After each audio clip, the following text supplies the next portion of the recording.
This is your ultimate stop for everything sports. The Golden State Media Concepts Sports Podcast. Should I say more? From the NFL, MLB, the NBA to MMA, it's all in here. The Golden State Media Concepts Sports Podcast. Listen now.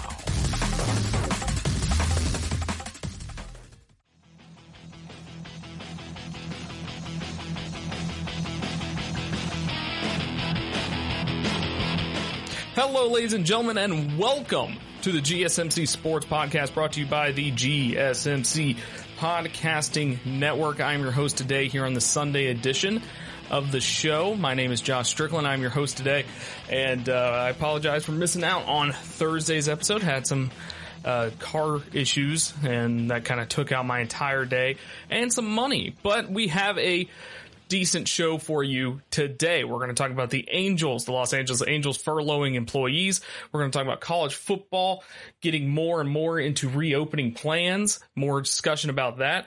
I will read an article about Jerry Sloan, who sadly passed away this past week. We'll talk about a possible XFL comeback again, a possible one. And then, of course, we'll do our draft review, this time over the Los Angeles Chargers. So let's start this out. This show's going to start off with wrestling. Now, why wrestling?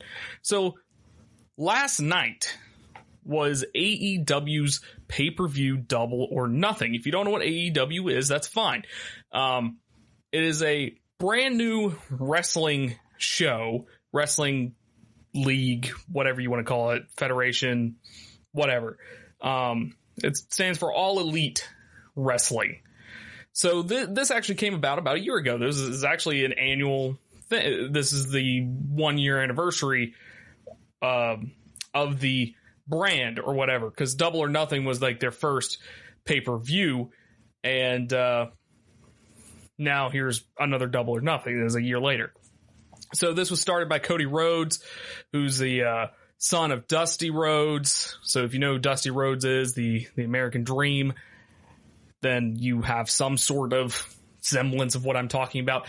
But he and a couple of his buddies created this wrestling show, and it's technically rivaling WWE, but not really. It's very much on a much smaller scale.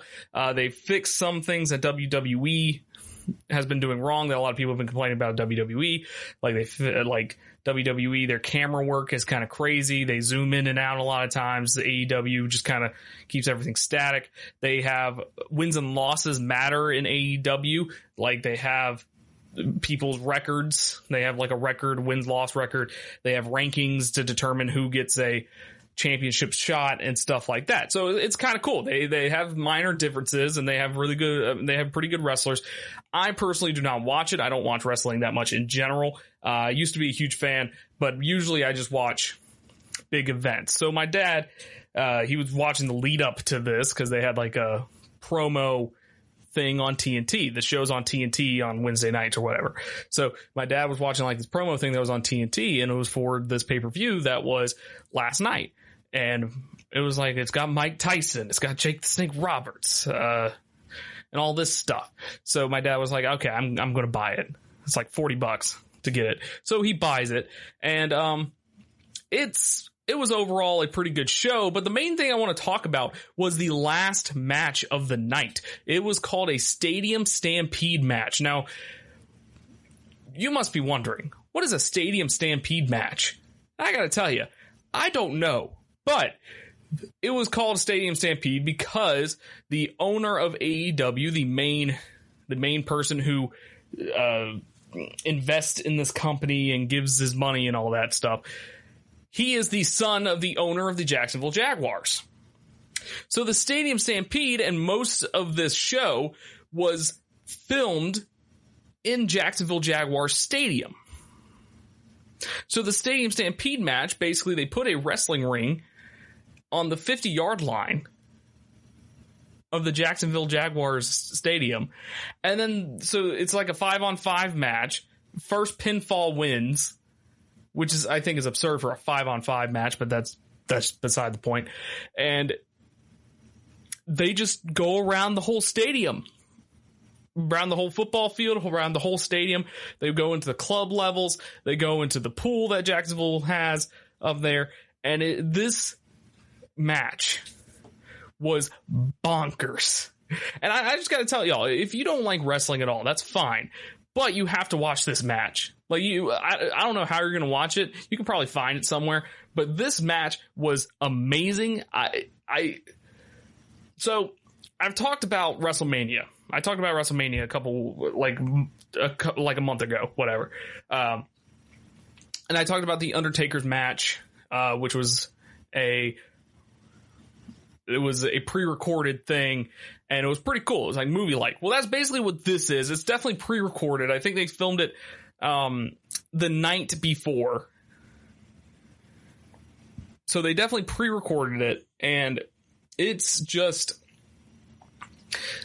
the creativeness that is coming out of wrestling just in general because of the lack of fans, because of the lack of live events is ingenious. Because there has not been one of these, because WWE had a Money in the Bank thing where if you know, the Money in the Bank is like a ladder match, but this ladder match was going through the entire corporate office of the WWE, where they fight in elevators and they fight in Vince McMahon's office and stuff like that. And they eventually get to the roof where there's a ring on top of the roof and there's a ladder and you got to climb up the ladder and get the briefcase. They do that. And that was pretty fun. That was a pretty fun thing. But like the way wrestling has gone about things is just a lot more interesting than I thought it would. Because wrestling without fans is pretty bad. I'm not going to lie. It's pretty hard to watch. But it's kind of the same way as it's like watching ballet without music. Like, it's still impressive. Still impressive what they're doing. Still somewhat entertaining. But there's just something missing, you know? And that's kind of what it is. There's something missing. But these pre-recorded segments, I mean, they had like an audience yelling, and I'm not sure if, I mean, they had like an audience during the rest of the pay-per-view. Was in an arena with a ring, and there was like an audience there. So I'm not sure if the audience was just watching it on the big board and they were reacting to everything, or they just kind of piped it in. I have no idea. I don't know how they did that. But so this pre-recorded segment going through the entire football. Here's just a list of things that happened in this match. You got this guy named Hangman Page. He's like a cowboy dude. He comes in on a horse and chases a man down on a horse.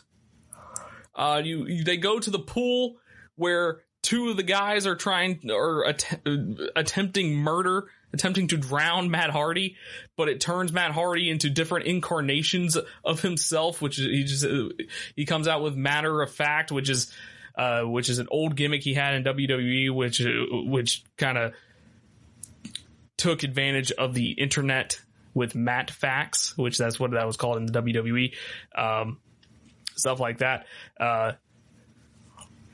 Somebody got locked in an ice box. There was a bar fight. There was milk chugging.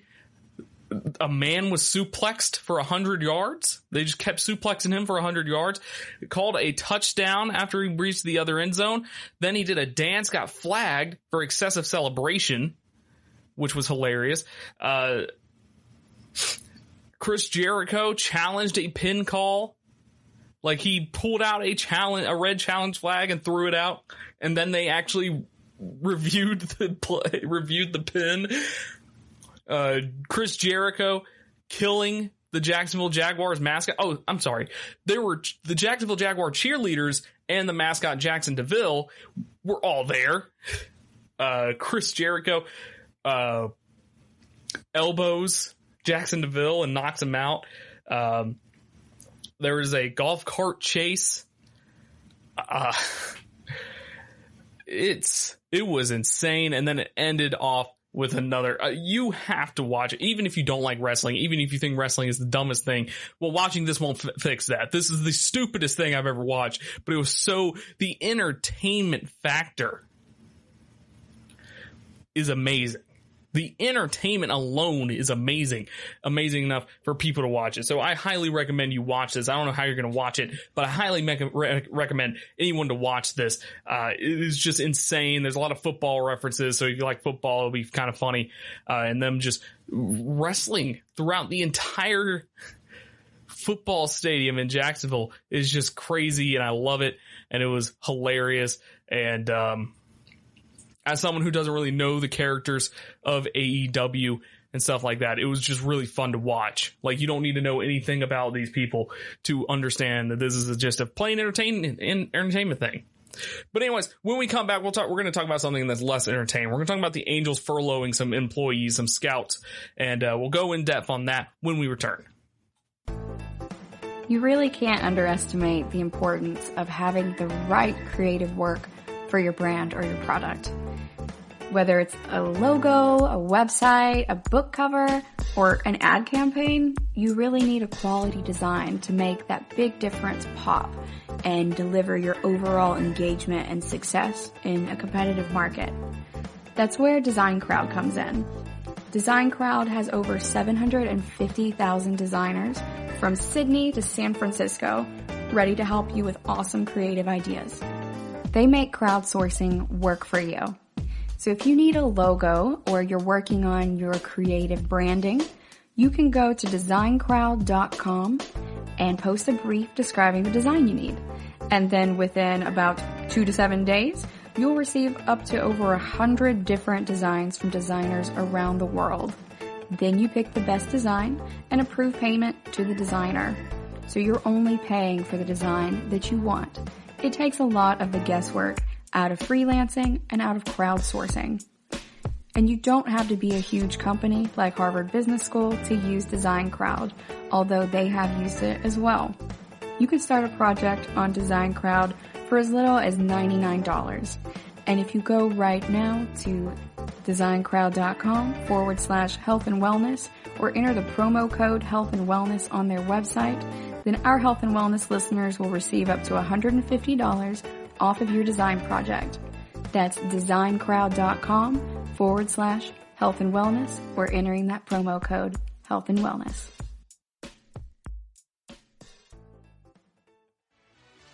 Are you looking for the very best NFL and college football podcast? Then check out the GSMC Football Podcast. Get the latest football news both on and off the field. From the NFL draft to trades to the rumor mill to the NFL combines. They got you covered. That's GSMCpodcast.com/football-podcast. Get updates on college rivalries, game day insights, and much, much more. It's football talk the way you want it. This show eats, sleeps, and breathes football. Don't forget to like them on Facebook and follow them on Twitter. Visit GSMCpodcast.com for more info.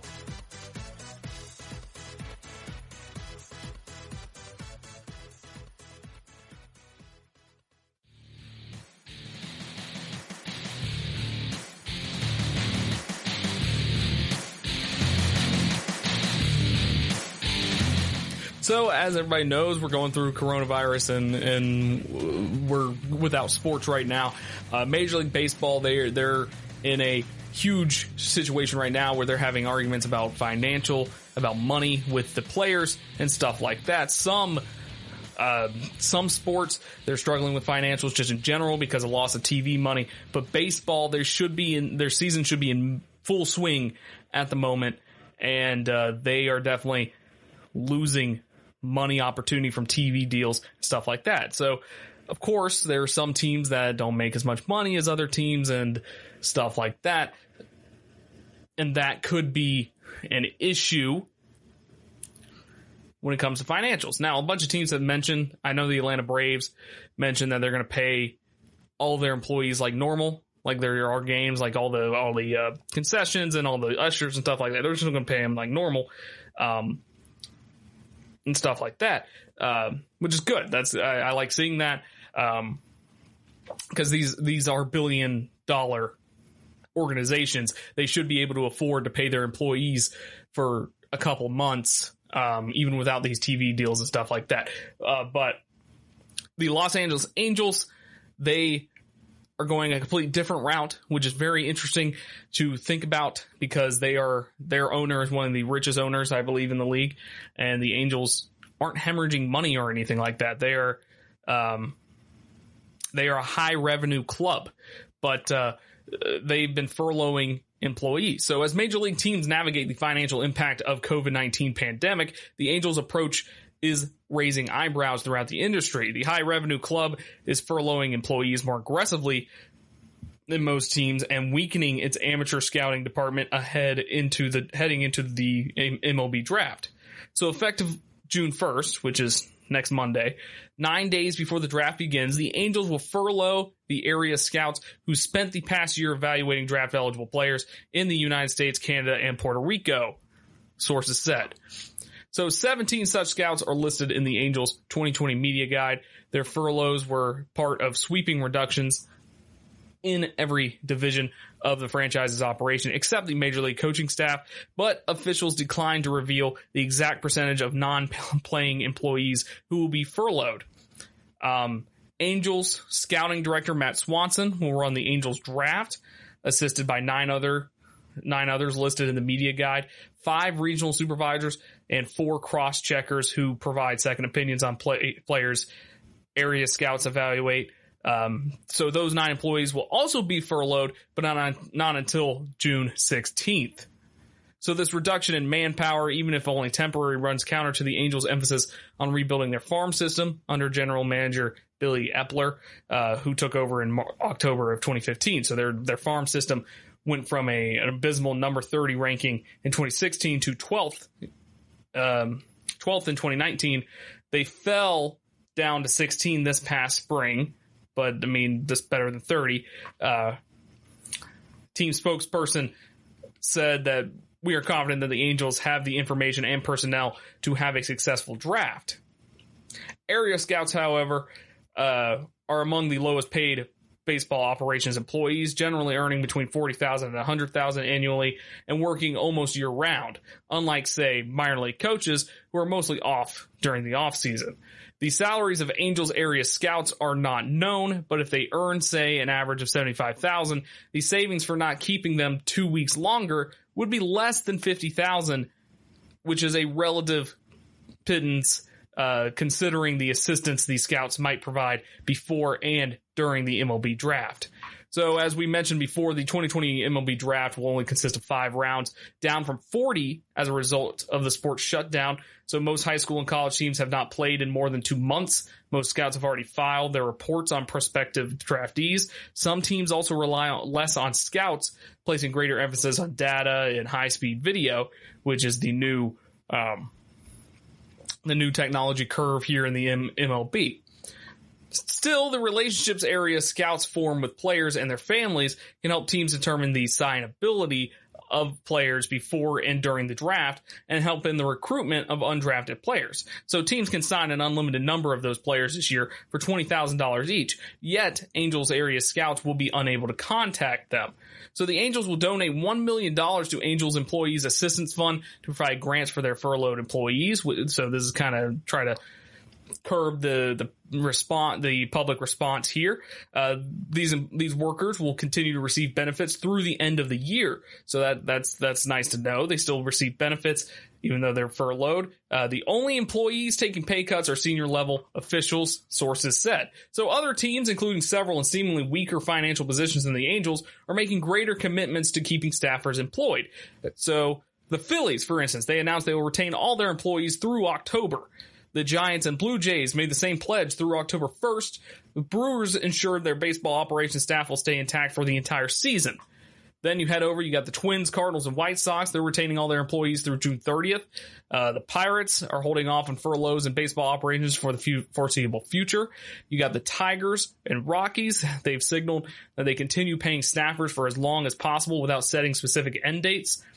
Then you have the Angels, which, according to Forbes, they're valued in April at about $1.975 billion, so basically $2 billion. It's the 9th highest in baseball. Art Moreno, who bought the club for $184 million in 2003, so, that investment went really well. He has a real-time net worth of $3.3 billion as of May 22nd. So in December of 2019, Moreno bought the Angels Stadium and the surrounding parking lots for $325 million in a deal that will keep the team in Anaheim through 2050. During spring training, Moreno described that investment as separate from team business. So he said, we, like businesses throughout the United States, are making difficult decisions to protect our long-term stability. So here's how those difficult decisions in amateur scouting might haunt the Angels in this year's draft and beyond. So you have a loss of information. That's a big one. The opinion of area scouts on signability are helpful, not just in the days leading to the draft, but also during the selections. Information changes constantly as players adjust their thinking, sometimes lowering their bonus demands if they are not chosen early. So area scouts, after building trust with the players, their families, and agents, are well positioned to advise their clubs on potential shifts. The Angels, without their scouts to serve as such pointmen, are losing on the margins, one rival executive said. So maybe the Rangers get a player you never thought would sign, and your area guy would have had that information and wasn't able to pass it on, the executive said. So area scouts rarely deal with prominent agents who represent players at the top of the draft. Those agents prefer to negotiate with high-level club officials. The value of the scouts comes more in the third round and later, when they relay thoughts on the signability of players they have seen frequently and often visited at home. So say the Angels wanted to sign a college senior in the 5th round for significantly less than his assigned slot value, a strategy that would help them spend more on their pool on players selected higher. It's vital that players agrees to that said number, but without our area guy, you are going on information that is 10 days old. So who knows if that holds up on draft night. So then you have a handicap when trying to sign undrafted players. Here's an analogy to the NFL, saying if you talk to NFL guys about guys they sign after the draft, it's all about relationships. The same logic applies in baseball, and thousands more undrafted players will be available this year because the draft will only consist of 5 rounds. So amateur scouting officials expect most passed over high school players to attend college and seek bonuses of more than $20,000 in future drafts. But those officials also believe good college baseball players will sign. Players who might be crowded off their teams in 2020 and 2021 by incoming recruits, or even seniors who gained another year of eligibility after the pandemic ended their season prematurely. So most college players receive only partial scholarships. The NCAA makes only 11.7 baseball scholarships available for a maximum of 27 players. In addition to the $20,000 bonus, major league teams can offer pass over players future scholarship money. And then you have the message that this sends. You crush the enthusiasm of an entire staff. You took a passing job and turned it into a regular job, and none of those guys took the job for the money, said one MLB executive. Another one has similar thoughts. Their guys started last June working on this draft. Then you get to the finish line as, hey, and then it's just, hey, you've got to go sit on the sidelines now. Everyone understands the financial situation at the moment. I could see it happening after the draft. You could have waited 2 more weeks. Then perhaps the Angels reason that their area scouts as low-ranking employees are wedded to the organization, but those on 1-year contract will be free to pursue other opportunities once their contracts expire on October 31st. So the future of scouting was already in question. The entire baseball industry is likely to shrink because of the pandemic, but in the future, some prospective employees might choose the Angels only if they lack a better alternative. But every situation is different. So there you have it. It's kind of a blurry situation for the Angels. Yes, you're probably going through a financial situation right now, but it sends a horrible message out for future potential employees. When we come back, we'll talk about college football guidelines, reopening guidelines that could be in place when we return. You really can't underestimate the importance of having the right creative work for your brand or your product. Whether it's a logo, a website, a book cover, or an ad campaign, you really need a quality design to make that big difference pop and deliver your overall engagement and success in a competitive market. That's where Design Crowd comes in. Design Crowd has over 750,000 designers from Sydney to San Francisco ready to help you with awesome creative ideas. They make crowdsourcing work for you. So if you need a logo or you're working on your creative branding, you can go to designcrowd.com and post a brief describing the design you need. And then within about 2 to 7 days, you'll receive up to over 100 different designs from designers around the world. Then you pick the best design and approve payment to the designer. So you're only paying for the design that you want. It takes a lot of the guesswork out of freelancing and out of crowdsourcing. And you don't have to be a huge company like Harvard Business School to use Design Crowd, although they have used it as well. You can start a project on Design Crowd for as little as $99. And if you go right now to designcrowd.com/health and wellness or enter the promo code health and wellness on their website, then our health and wellness listeners will receive up to $150 off of your design project. That's designcrowd.com/health and wellness or entering that promo code health and wellness. Check out the show that's built on the MMA, from the UFC to extreme cage fighting. They got the fights covered. Check out the GSMC MMA podcast. Get the latest news on past or upcoming fights. Join us as we talk to and about some of the biggest names in the MMA, past, present, and future. When it's the fight game, there's just one show to check out. GSMCpodcast.com/MMA-podcast. Don't forget to like them on Facebook and follow them on Twitter. Visit GSMCpodcast.com for more info.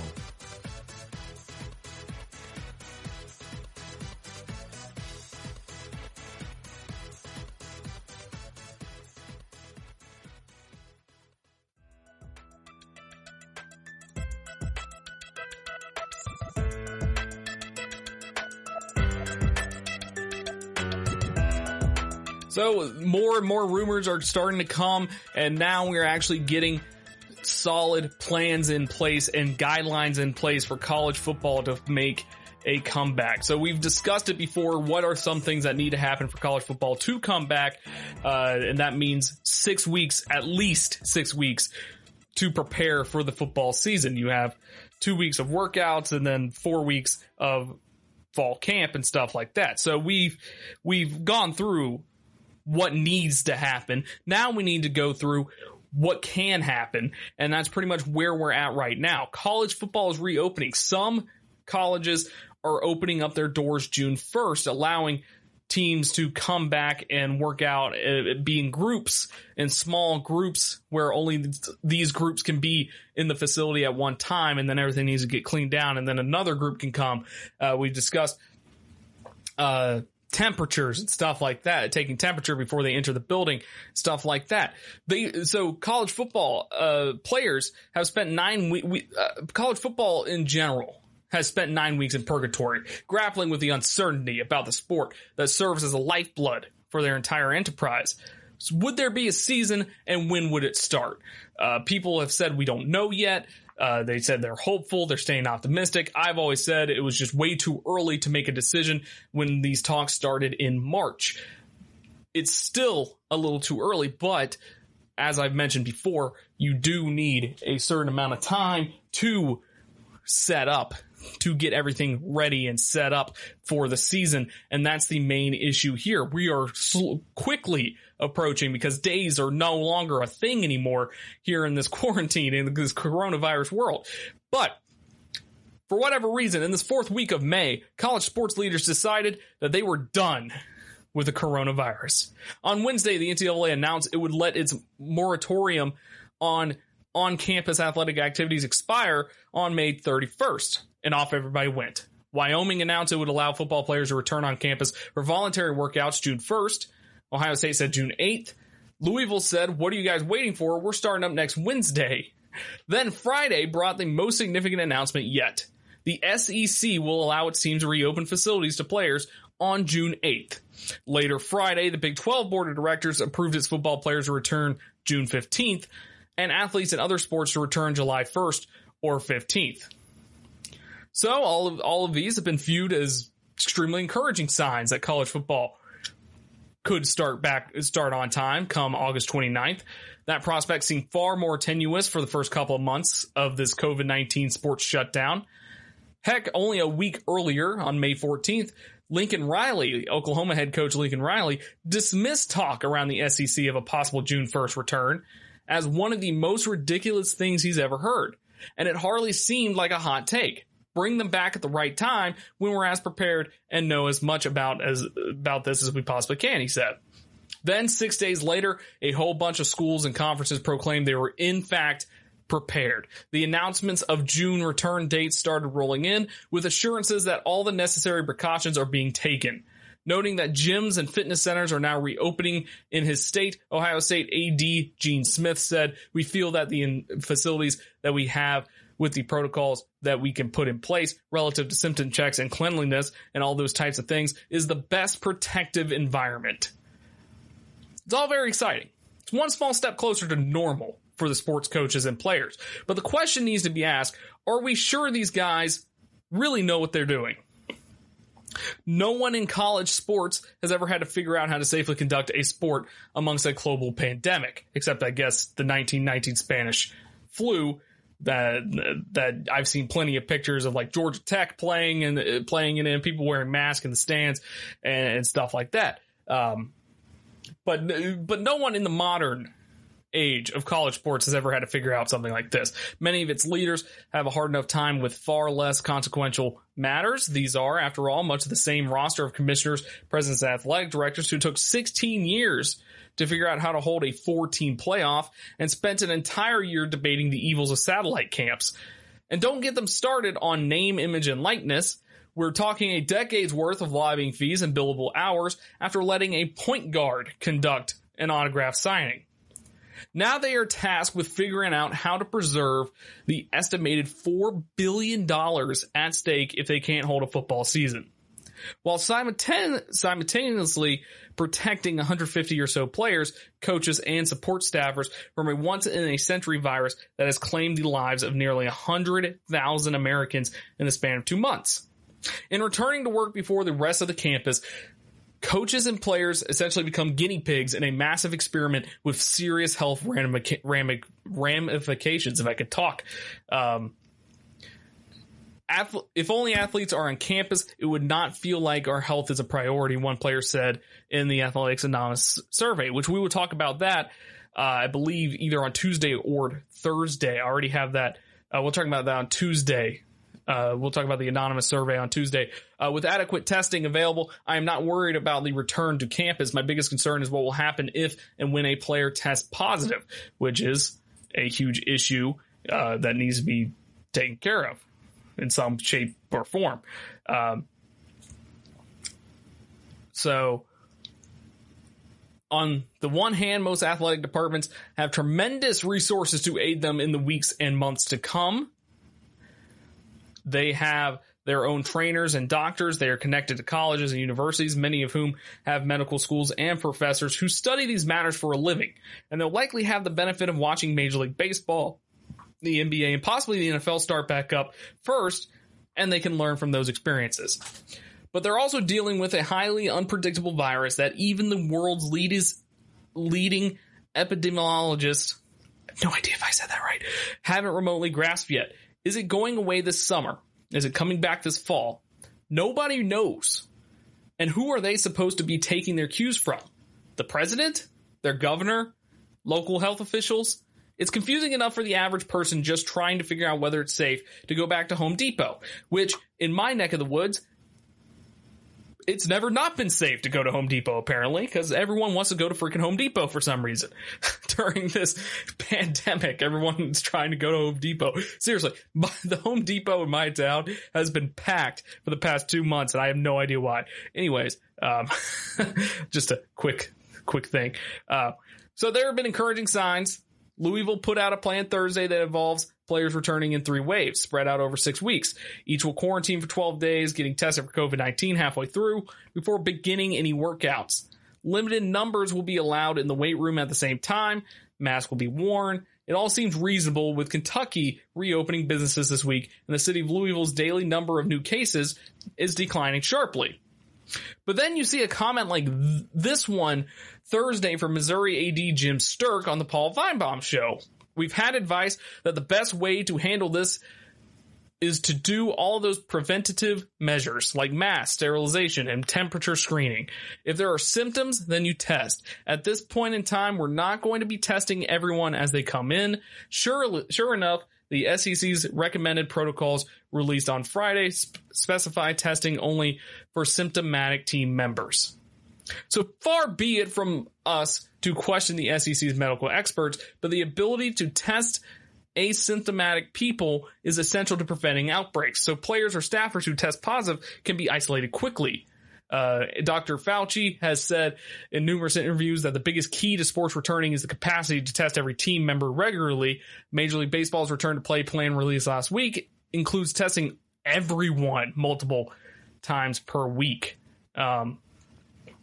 So a New England Journal of Medicine study found that more than half of a nursing home's residents were asymptomatic when they tested positive and most likely contributed to widespread transmission. What makes the SEC and others confident the same thing won't happen when 105 players go back to living in dorms and attending parties?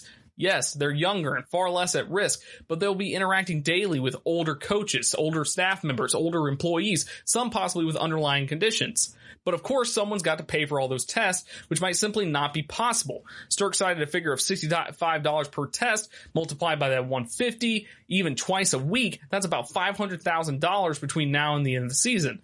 And that's just football. You got to test every athlete on every school sports teams, and that could cost millions of dollars. Georgia and Florida, who said Friday that every athlete will be tested upon returning, can probably afford that. Georgia State and Louisiana Lafayette probably cannot. So college football begins as an exciting but potentially risky gamble long before they get to actual football games with guys hitting and breathing on each other for 3.5 hours. They first have to prove that they can make it through summer workouts without spawning their own COVID-19 outbreaks. They say they're ready. Cross your fingers and hope they're right. A whole lot of people have a whole lot riding on them pulling this off. So when we come back, we'll talk about the late Jerry Sloan and this article that I found about him when we return.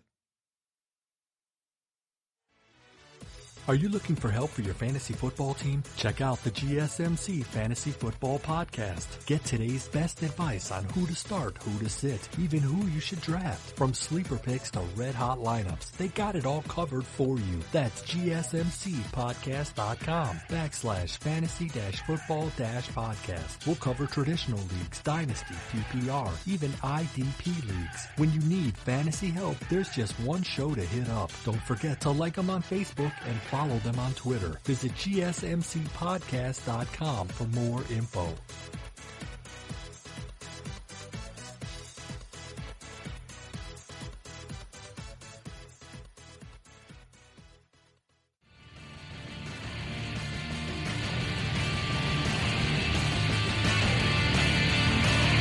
So this past week, we had the passing of Jerry Sloan, who was a former head basketball coach for Utah Jazz. He was also a former player for the Chicago Bulls.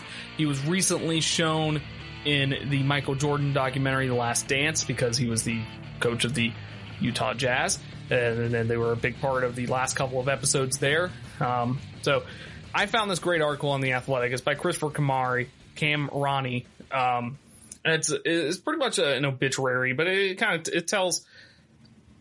just explains to you about Jerry Sloan. And I just kind of wanted to read it. I thought it was a pretty good tribute to him. So I just want to mention that anytime I say I or anything like that, that's just Christopher saying it, not me. So here we go. So I wasted too much damn time trying to start this column. I got on with it, got over myself. I imagine that's what Jerry Sloan would have coached me up to do. Take the creative L, press on, get the work underway, recenter, put in an honest day's shift rather than trying to pretend to be something I'm not. Not everyone has an imposter radar, but Sloan was among that selective group that could sniff out an insincere soul from a mile away. Sloan never had much time for forced theatrics. Don't be a peacock, don't be a bully, be yourself. And always, always respect everything and everyone. That's why he challenged Dennis Rodman to a fight. That's why he challenged Jerry Stackhouse to a fight. That's why he challenged Kenyon Martin to a fight. That's why he challenged Rasheed Wallace to. He challenged a lot of people to a fight. Okay, I mean, just saying. All while in a suit, tie, dress shoes, his always coughed silver comb over, and with his 3 weapons of choice, his right hand, his left hand, and his tongue. Sloan once defined his persistence in everything like this. Because when I get put in a corner, I'm not going to just fold up like an accordion. I never have. I'll try to do it the right way and be fair, but I'm going to put everything I have into it. And that's not enough. If it doesn't work, fine. That tongue unleashed so many barrages of combined obscenities unbeknownst to the hardwood when he saw red. Once Sloan noticed something had been wronged, his impossibly high standards were betrayed. So he had to let the perpetrator know. Every man has a code. The NBA career leader in technical fouls earned every one. And the fans who love their godfather of basketball raised the decibel levels louder and louder every time he forced a referee to push his left hand into his right palm, a signal that Sloan was on thin ice. Often he kept going. He wanted to get his money's worth. He had this uncanny ability to throw and flail his arms in disgust that always made his long ties flutter. It was a trademark screw off if there was ever one in the NBA. Find the videos. It's easy. Nobody got run like Sloan. Nobody was like Sloan. As much as he cringed at the idea of being adored or being placed atop a pedestal that'll never be reached by anyone else, the eternal truth is Jerry Sloan is basketball in Utah. A little more than an hour after news broke that he passed and the Utah Jazz Twitter account officially changed his avatar to a photo of John Deere had the red 1223. That's the number of Sloan's career wins as a head coach. My cousin sent me a text message that reverberated. All the flags in Utah should be at half mast, he wrote. This is coming from an out-of-towner, no less. This is coming from a guy who's adored the Lakers for as long as he and I can remember. I told my cousin that's a good call, that I hadn't even thought about that. He's the king of Utah, he responded, and Karl Malone and John Stockton are the princes. The king died Friday morning. He died of Parkinson's disease and of Lewy body dementia. He went as many rounds as he could with not just one, but two fatal diseases. The toughest of tough guys, the king of Utah basketball, was 78. 46 of his 78 years were in the NBA, where he was a player, a gangly man with dark hair, and elbows that busted open noses, and a piss and vinegar grit that allowed him to climb comfortably under the skin of some of the legends in the game. Legend Sloan himself would say he had no business being in the same sentence with, but unfortunately for him, that's not true. He was the original Bull, selected by the expansion Chicago Bulls way back when, a man whose number 4 jersey is now retired in the rafters. He was an all-star, a man who felt like his job was always on the line every night. What he was to professional sports in Utah, though, was a man whose guiding principles, whose pluck and whose passion propelled the Jazz for 4 decades, where he carved out a timeless spot in the hearts of every Jazz fan is his combination of relatability and mystique. Fans upset with the call wanted to rifle off your run-of-the-mill Sloanism. Those who couldn't or wouldn't swear saw themselves in Sloan stomping. Fans knew he'd get the job done for them. He was the ideal trope for what these basketball fans wanted in their basketball king. A man who feared only a lack of effort on a night 20,000-something strangers crammed in the old Delta Center, hoping to see an opposing team pick and rolled into oblivion. When asked a few years back what got Sloan fired up, Stockton had a list of answers raring to go. Not being prepared, not respecting your teammates, separating yourself from the team. If you untuck your shirt when everyone else is tucked in, you going right when everybody else is going left. Of course, there was and forever will be the aura of Sloan, the man who so many felt connected to, despite never having shaken his massive right hand. To countless folks, he was a father or grandfather or uncle or family friend who knew basketball, who led their favorite team for 82 games a year for 23 straight seasons. He was the man who called for the high C over and over again. The Jazz had a stunning 20 straight playoff appearances from 1984 to 2003 and made back-to-back NBA Finals in the late 90s. Out front of what is now Vivint Smart Home Arena, the men whom Sloan helped mold are melded in bronze and frozen in time. Malone is about to drop a nifty hook shot. Stockton is dishing out what seems to be a patent no-look pass that only his teammates would grab hold of. That guy right there, Malone said of his old coach in 2014, there will never be another guy like him.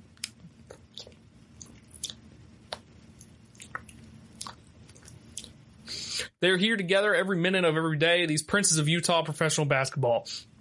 And soon, let's hope the king will join them. The moniker wouldn't sit well with him because he knew that in his mind he was just another man, a man who knew basketball, who dedicated his life to it, to relishing the joy of wins as much as he learned the respect of the moments of all the losses. But that's what he is, Our coach is the phrase of Sloan's best friend, former assistant coach Phil Johnson, who used in a 4-minute long montage produced by the Utah Jazz digital team released Friday. He's theirs and they were his, even though he'd have been more comfortable hawking popcorn or sweeping the concrete hallways inside the arena. When he was inducted in the NBA Hall of Fame in 2009, Sloan spent the last few minutes of his speech deflecting, taking no credit. He had a list of players, assistant coaches, front office executives penned down. Then he thanked all of the athletic trainers he worked with. Sloan recognized the public relations staff, scouts, members of the media who'd followed his once unthinkable path to Springfield, Massachusetts. That guy never changed, Malone said. The truly strongest among us know not to boast because they know they don't need to. That's why Sloan was adored. Those who recognized him as their coach knew they would vicariously live through him because they knew they couldn't ever come close to mirroring the legitimacy of Jerry Sloan's resolve. Heart, he once said in a media scrum, is what makes a difference. That was the measure of how Sloan pursued every day. There were tears shed by thousands of strangers on Friday. That's what follows if a good king, a beloved king, passes on to whatever is next. Sloan would ask not for tears, but he'd be thankful for them. He'd be moved by them. But he'd be his usual self, as hair-triggered with the wit as ever. He'd mention something else more worthy of the waterworks in his mind, and he'd find something good. A damn decent alternative, probably. Maybe even something that would force a cracked smile. No matter how much he's despised the mantle bestowed upon him, even years before he was diagnosed with a tandem of incurable diseases, he is what he is, because he got there by being himself. The maladies Sloan faced were always going to win. He knew it. He had no choice to try, though, to press on, to get over the what-ifs and make the best of whatever day it was. From spitting out kicked-up dust on dirt basketball tops back home in rural Illinois to the spit-shines courts of the NBA, Jerry Sloan fought. He swung at dudes as the original bull, and he later challenged players 30 years his junior to stop talking and have the guts to make the first move. He blew a kiss to Rodman inside the old palace at Auburn Hills. Piston fans backed their guy, and Sloan was the heel that night, and he knew how to cap it off. He fought 2 horrible afflictions. Jerry Sloan impossibly fought his way to the top, to a place where those who cherished him not only made him one of their own, but held him in the highest possible regard. The man they'll miss. So, like I said, this is a fantastic article. It really speaks to what kind of man Sloan was. I mean, he was a guy who didn't take credit for things that he did. He always thanked other people, and that's something I believe every one of us would benefit from doing. Be a little bit more humble. I mean, I try to do that, you know. I mean, it's a little unhumble for me to say that specifically, but there are some life lessons that Jerry Sloan has taught many, many people throughout the years, and we should all take to that. When we come back, we'll talk about the XFL possibly coming back one more again. Why not? When we come back. Are you looking to get your college football fix? Looking to get the latest news on your favorite school's team? The GSMC College Football Podcast is your ticket to all things college football. Join us as we talk college football from the national championship, the college rivalries, the bowl game, to the Heisman Trophy. To which conference is the best? We've got you covered for the Big Ten, SEC, Big 12, the Pac-12, ACC, and everything in between. Download the GSMC College Football Podcast on iTunes, Stitcher, SoundCloud, Google Play, or anywhere you find podcasts. Just type GSMC in the search bar.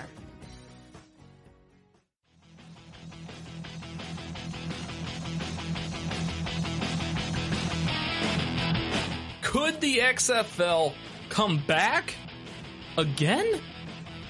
Ladies and gentlemen, one of the worst things about this whole sports shutdown thing is that the XFL had to shut down. You all know I was very into it. I had a weekly power rankings. I was getting pretty good at it, if I do say so myself. I mean, it was entertaining. If you look through the history of my power rankings, which through the 5 weeks I kept it in an Excel sheet, and I look at it fondly every day, like that Wolverine meme where you see the cartoon version of Wolverine staring at a picture. I just lay in bed looking at that Excel spreadsheet and just thinking of what could have been if we did 5 more weeks and did a playoff and stuff like that. But I was getting super into it. I was very into it. It was very entertaining. The play was pretty good all things considering. I mean, it wasn't NFL quality, but it was good enough to skate by. So one of the worst things about the sports shutdown is that the XFL had shut down. The XFL shut down their season, but they not only shut down their season, but they shut down the whole league, and they filed for bankruptcy, which pretty much effectively shut down the XFL. And people were like, it's dead again, which a lot of people were very confused because Vince McMahon said himself that he had enough money for it to last at least 3 years.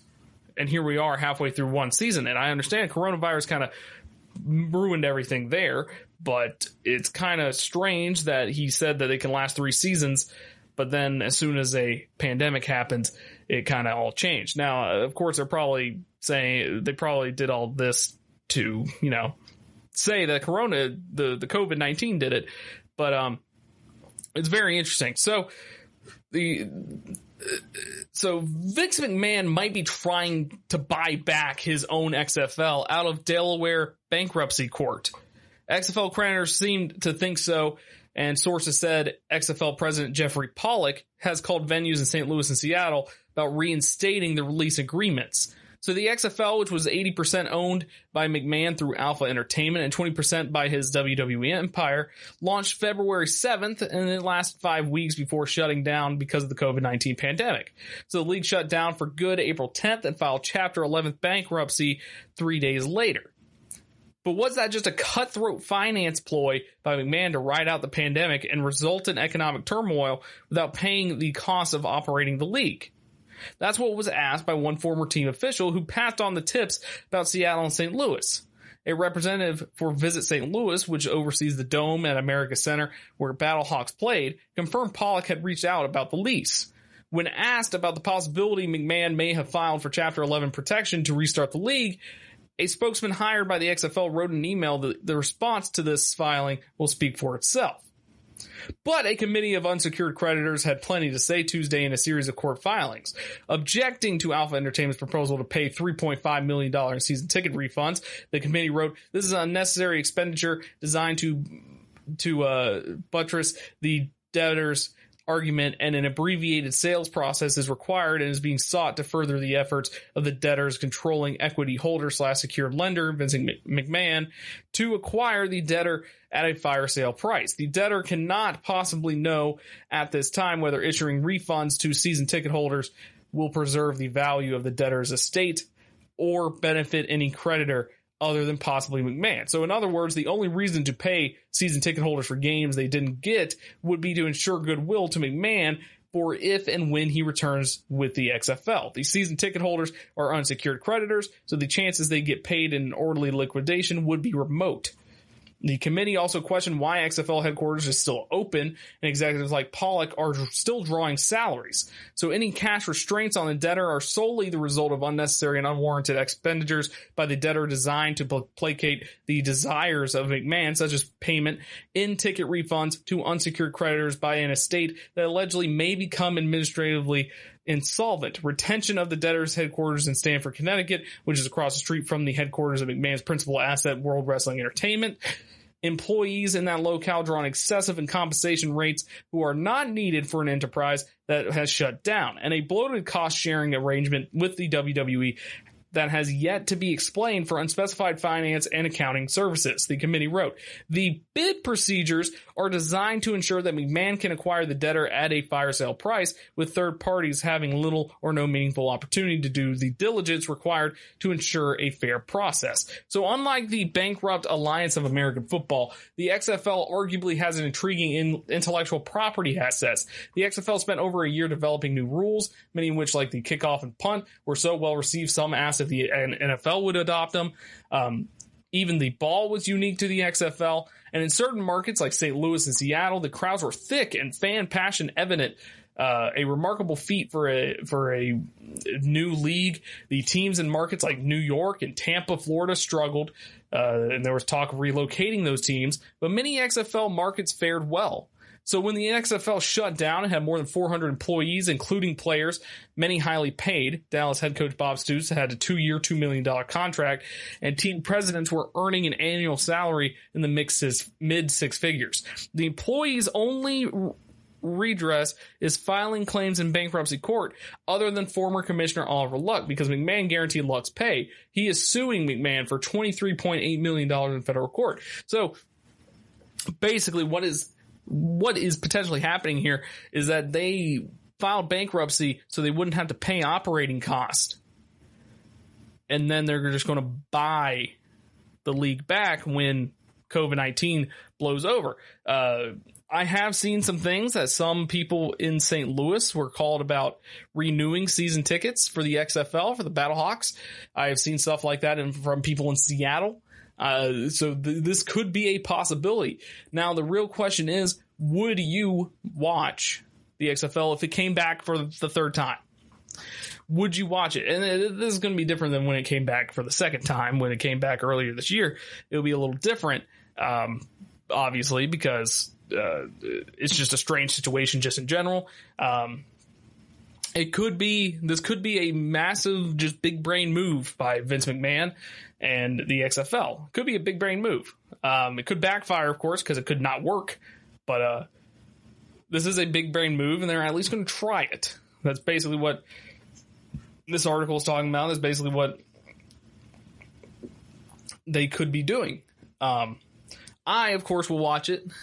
Now, the thing about the New York team and the Tampa team moving kind of makes sense. Tampa Bay Vipers, I mentioned they were my underrated team of the year. They were in a very strange spot. Their offense was really good, actually. They had a really good offense. Defense was okay sometimes. They just couldn't win. It was one of those situations where they always played really, really well. I was always impressed by how they played, but they just could never get over the hump to win a game. I think they won one game. But like, if you look through the season, they went from, they got shut out week 1, I think. They didn't get shut out. They scored like 3 points in week 1. Then they went week 2. They got multiple field goals. To 3, they finally scored a touchdown. Week 4, they won. Week 5, they had a huge lead. They were looking to blow out their opponent. They're going to complete the progression there and just blow out an opponent, and then they blew the lead, and then stuff like that. So them moving kind of makes sense. They didn't really have great attendance. The New York team moving makes sense. I know why they put a team in New York, because, it's New York, but I feel like New York doesn't care enough about stuff like that. They need to put teams in places where people care. I mean, Seattle was a shocker to me, but I mean, Seattle has a very loyal fan bases everywhere. I mean, Seattle loves the Mariners. The Mariners have been up and down throughout the whole history. You got the Seahawks. They're big fans of the Seahawks. They were big fans of Supersonics when the Supersonics were there. So Seattle, that's not necessarily surprising, but I mean, they already have the Seahawks. They already had a team that was a football. They already had an NFL team, but they stuck to them. And then St. Louis, that made sense to have them in St. Louis because St. Louis needed a team. I think they should have put a team in San Diego. I feel like a San Diego team would have fared well there, but it's very a slimy move. It's a very sketch move here, but Vince McMahon would 100% do this, so this is not out of the core. This is not out of the realm of possibility here. So this could possibly happen. The XFL could easily come back for next year, and this could all just been a ploy to save money by Vincent Kennedy McMahon. And we'll find out once COVID-19 is officially over. We'll find out once sports teams start coming back and fans are allowed to be in stadiums and such. We'll find out when that all comes back. But they've already lost their 2 best quarterbacks, so they're going to have to find new quarterbacks. But we'll see how that all goes later. When we come back, we'll do a draft review of the Los Angeles Chargers when we return.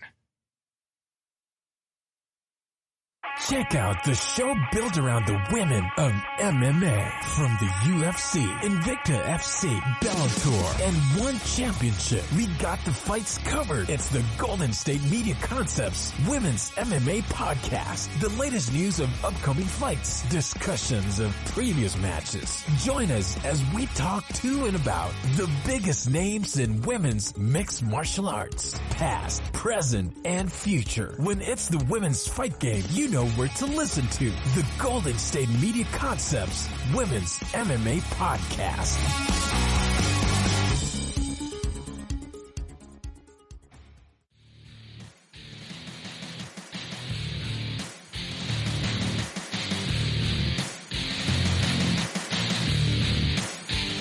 The Los Angeles Chargers, they were the number 6 overall pick.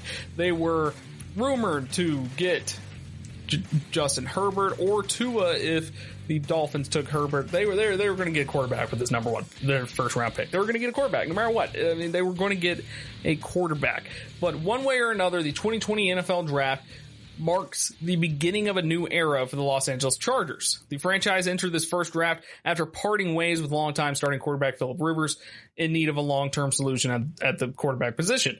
The Chargers also had holes to fill at various spots across the roster, including linebacker, receiver, and offensive line. General Manager Tom Telesco and his personnel department addressed nearly all of those areas by the end of the NFL draft, or at the end of the end of Saturday's selections.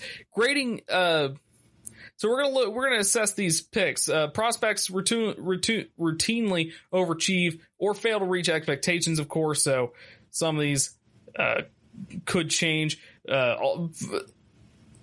But assessing the process a team used to acquire their new talent doesn't require 3 or more years. So let's see how the Chargers did. Of course, round 1, pick number 6, Justin Herbert, quarterback out of Oregon. So Justin Herbert, he possesses tantalizing physical tools that only materialize in the draft every few years. Those attributes made him the unstoppable wrecking ball running zone read concepts in the Rose Bowl in January. Paired with an arm that could complete difficult passes from a variety of throwing platforms, and it becomes clear why a team like the Chargers would invest a top 10 pick in him. Herbert's game resembles little of the playing style of Phillip Rivers displayed over the previous 14 seasons. The rookie operated primarily out of pistol formations during his time at Oregon and admitted he needs to work on his dropbacks from under center, a stark contrast from his predecessor. Herbert must also iron out the wrinkles in his throwing mechanics and learn to make more decisive reads, 2 issues that resulted in inconsistent play at the college level. Any team making the transition from a traditional... I can't talk today, people. I don't know what's up. From the traditional pocket passer like Rivers to a more mobile spread influence signal caller like Herbert will have to adjust their scheme accordingly. The Chargers made it clear they understand that and don't plan to force Herbert into playing away from his strengths. So when you're taking a snap and you're dropping, yeah, we want your eyes downfield, head coach Anthony Lynn said. Guys sometimes aren't used to that and they're out of shotgun all the time, especially turning your back on a secondary with the hard run action fakes. You have to make those reads very simple. We would be maybe not in shotgun, but pistol probably more than we have been in a while. I don't want that to be completely foreign to a quarterback. This young man has been in the shotgun his whole life, so I don't want to get him and put him under center right away every snap. So we put him in pistol, we would get the same things done. At the same time, we could run read schemes. So that approach should benefit Herbert as he develops his game in the NFL. So too will the opportunity to learn behind Tyrod Taylor, who's currently the grizzled veteran and odds-on favorite to start under center week 1.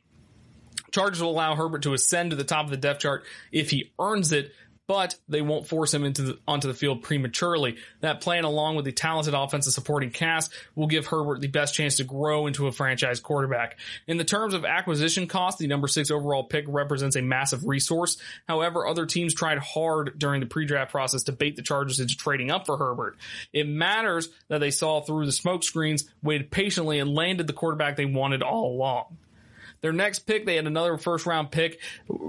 Number 23, they took Kenneth Murray, linebacker out of Oklahoma. So the Herbert selection came as a little surprise once the Chargers came onto the clock. Their decision to trade back into the first round to take Oklahoma linebacker Kenneth Murray felt genuinely stunning in the moment. During Telesco's reign as general manager, he has only traded up in the first round once, which that was in 2015 to secure Melvin Gordon.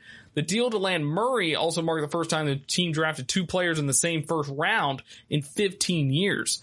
Though a shocking transaction, the addition of Murray makes plenty of sense. Few linebackers process his combination of top-flight athleticism, size, and instincts. Oklahoma trusted him to quarterback the defense from early in his tenure at Norman, and in time, he should hold a similar role in Los Angeles for the Chargers.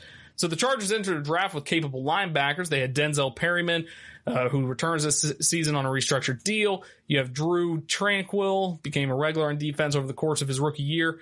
And then they added Nick Vigil in free agency. However, Murray possesses a higher upside than all of them, as well as a fairly high floor as a rookie. He can handle his own against the run and should develop into a reliable coverage linebacker at some point early in his career. In a division with Patrick Mahomes and the Kansas City Chiefs offense, that type of defender can tilt the field. So to land Murray, the Chargers had to relinquish both of their day 2 picks, which is number 37 and number 71 overall. Any assessment of Murray's selection has to consider those costs. Still, the value of Murray in the late first round, along with his fit with the defense, offsets those concerns to a significant degree. So their next pick was round 4, pick 112, which is Joshua Kelly, running back out of UCLA. So the Chargers will lean more heavily on wide zone runs in 2020 than they have in the past. With that in mind, the selection of Joshua Kelly makes plenty of sense.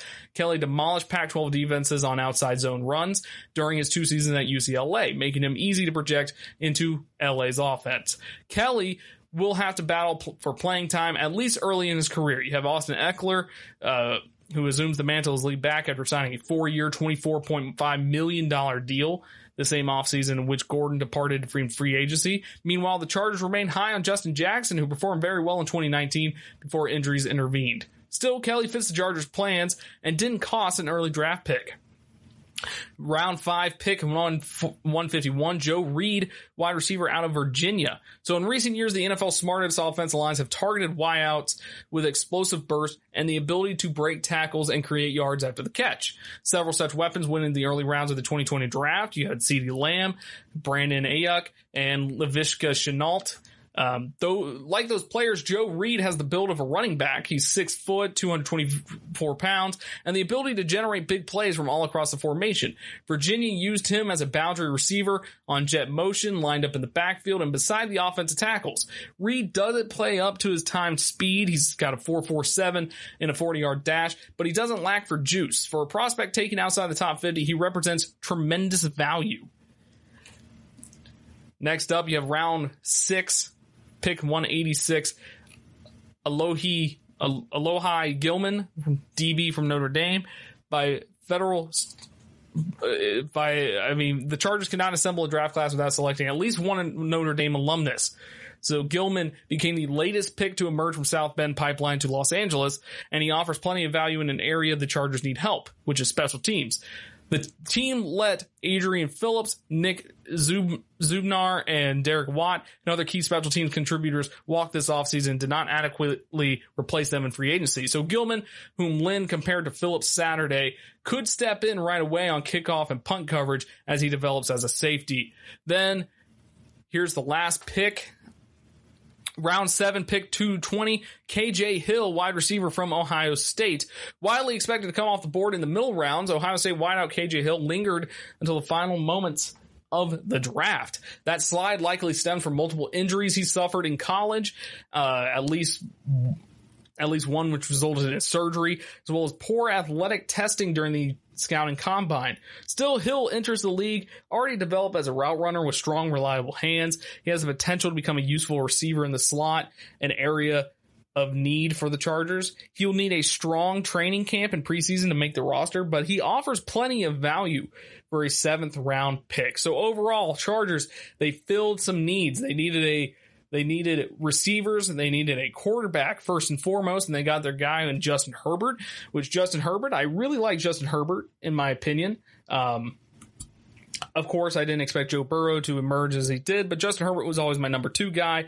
You had Tua and then Herbert for the longest time, and then Joe Burrow came out of nowhere and kind of forced himself into the conversation. But I really do like Herbert. He's got great legs. He's got a decent pocket presence. He makes a lot of mistakes though, and getting him used to the NFL offenses will take some time. But plenty of quarterbacks have done it before. If he's truly a great NFL prospect, he will convert with no issue. Then, of course, you have Kenneth Murray, linebacker of Oklahoma. He's the best linebacker in the draft, in my opinion. So the Chargers snagging him up. The Chargers defense looks pretty dangerous now.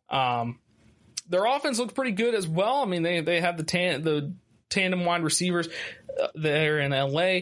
Now their defense is getting a little boost as well. So the Chargers are getting a nice little boost. Of course, Herbert will probably not play much this year. I think Tyrod Taylor is decent enough to start for a full season at least. So the Chargers, they have a chance to be really good this year, depending on how Tyrod Taylor does, or if Justin Herbert surprises everybody in camp, how Justin Herbert does. But that is it for the Chargers. That is it for the Sunday show. Thank you, everybody, for listening. Wherever you get your podcast, like, rate, and subscribe us. And I'll talk to y'all on Tuesday. Have a good one. You've been listening to the Golden State Media Concepts Sports Podcast, part of the Golden State Media Concepts Podcast Network. You can find this show and others like it at www.gsmcpodcast.com. Download our podcast on iTunes, Stitcher, SoundCloud, and Google Play. Just type in GSMC to find all the shows from the Golden State Media Concepts Podcast Network, from movies to music, from sports to entertainment, and even weird news. You can also follow us on Twitter and on Facebook. Thank you, and we hope you have enjoyed today's program.